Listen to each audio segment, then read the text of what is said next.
Assalamualaikum warahmatullahi wabarakatuh. Perkenalkan, kami dari kelompok 8 akan mempresentasikan tugas UTS Islam dan Moderasi Beragama dengan tema Moderasi Beragama dalam Kehidupan Berbangsa dan Bernegara.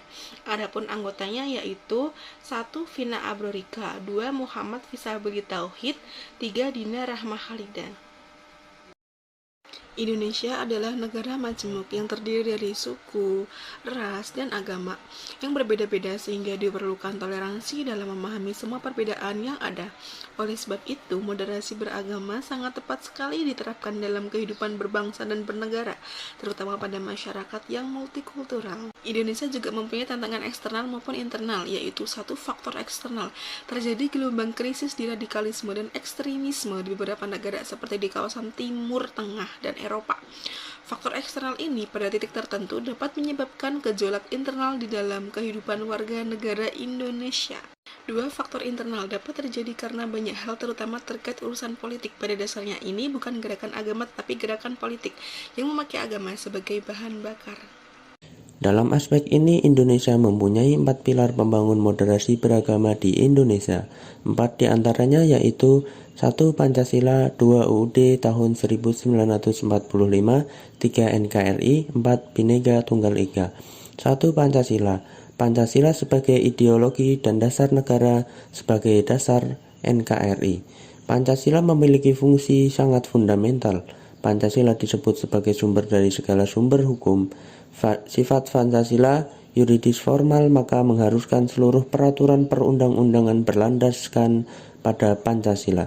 2. Undang-Undang tahun 1945. Undang-Undang 1945, nilai-nilai luhur Pancasila tertuang dalam norma-norma yang terdapat dalam pembukaan dan batang tubuh Undang-Undang 1945. Norma konstitusional Undang-Undang Dasar 1945 menjadi acuan dalam pembangunan karakter bangsa. 4. Negara Kesatuan Republik Indonesia atau NKRI. NKRI dalam pasal 1 ayat 1 Undang-Undang 1945 disebutkan negara Indonesia adalah negara kesatuan yang berbentuk republik. Dalam pembangunan karakter bangsa dibutuhkan komitmen terhadap negara Republik Indonesia. 4.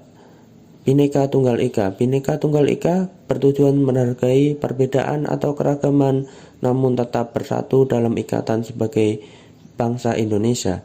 Tidak bisa dipungkiri Indonesia terdiri dari beragamnya suku, agama, ras, dan antar golongan atau sara. Harmoni keislaman dan keindonesiaan, moderasi beragama yang damai dan tanpa teror dalam kehidupan berbangsa dan bernegara. Di era reformasi ini, peristiwa konflik antar warga termasuk yang berlatar belakangkan agama justru semakin meningkat dibandingkan dengan pada masa Orde Baru. Demikian pula di era reformasi ini muncul pula ekspresi kebebasan dalam bentuk kekerasan dan radikalisme yang justru mengganggu harmoni dan kedamaian dalam kehidupan bangsa dan negara.